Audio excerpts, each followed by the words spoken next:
there's always been rumors about the NBA where the referees are favoring one team over another, and I don't know, does that show criminal intent or does that just show favoritism? It's a thin line, isn't it? Right? Where does favoritism and we don't like Mark Cuban stop, and where does criminal activity begin?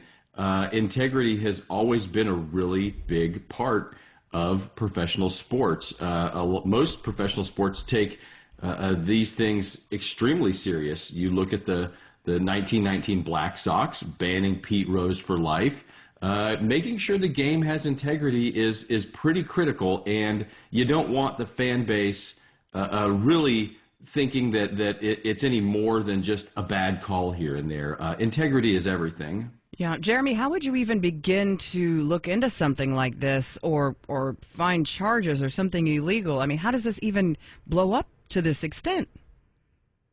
Well, listen, sports betting is probably globally over a $100 billion venture these days. Yeah. You've got, for the first time ever, you've got DraftKings, FanDuel. This is professional betting where you can bet on individual plays in the NFL. In the NBA, you can bet on individual lines for players. It is ubiquitous. It is everywhere. And now that you can bet on anywhere, anything, betting is a vice, just like prostitution, just like any type of addiction. It has been around since the dawn of man. You've got to assume that these things are everywhere, and now more than ever, policing them is really impossible. What's the difference between a guy saying his foot hurt and then being a crime? Well, you got to look at some of the surrounding things, and you've got to look at some of the surrounding people. Who is saying what? What are the accusations? Who else is in on these types of things? Is there money trading hands that you can prove? It can be very difficult. This is Jeremy Rosenthal, founder of TexasDefenseFirm.com. Jeremy, there was a video of the game in which Terry Rozier had allegedly told gamblers that he was going to take himself out of the game, fake an injury or whatever. And I'm watching the video of this, and it was just like, he was like Rodney Dangerfield and Cat. Oh, my arm, my arm. Give me a break. It was pretty obvious there was nothing wrong with the guy. But anyway, they took him out of the game, and so that allowed gamblers who had bet on how much he was going to score to, if they bet on the under, then they were going to win. Now, he was arrested, Chauncey Billups arrested, apparently for running a poker game. But, at what point does the NBA lose credibility here? You got poker games going on the side. I don't have any problem with people playing poker, but apparently this went beyond that.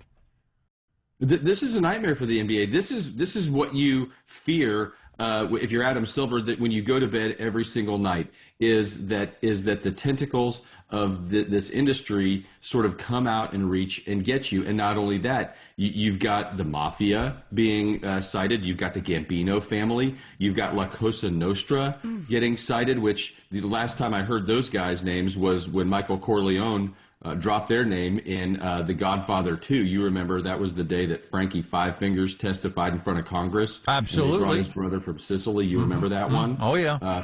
Bad news for the NBA. How does the mob even get involved in something like this, Jeremy? It's just mind-numbing, honestly. Again, kind of going back to it, it's vice, right? That's what they do. They make money off of racketeering, off of gambling, off of prostitution, off of addiction. Gambling has been around since the dawn of man, and it will always be a problem that we have to deal with. And when you run a professional sports business, when you're Jerry Jones and you are making multi-billion-dollar real estate deals and television deals for people to watch your Cowboys play, there has to be some fundamental belief that what you're watching is real.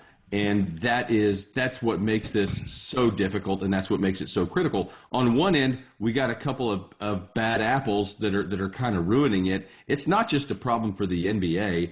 This is something that every professional sports league really has to have their eye on. Yeah, I was going to say, forget just football or NBA. It can be anything. I was watching some of the games yesterday, the NFL games, and I looked over there and I said, I wonder if he threw an interception on purpose. or I wonder if he fumbled on purpose. And you can do this with any sport. I wonder if that guy missed that 6-foot putt on purpose. So this kind of stuff you could apply to any sport.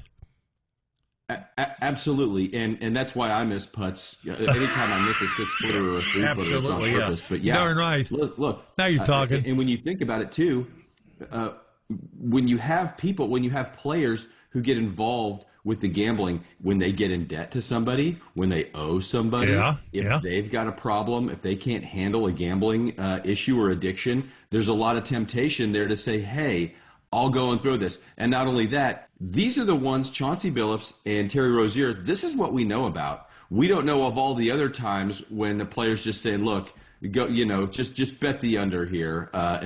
Just wink, wink, nod, nod. Just as bad. Interesting. All right, Jeremy Rosenthal. You'll find him at TexasDefenseFirm.com. Jeremy, thank you. Appreciate it. Have a great morning.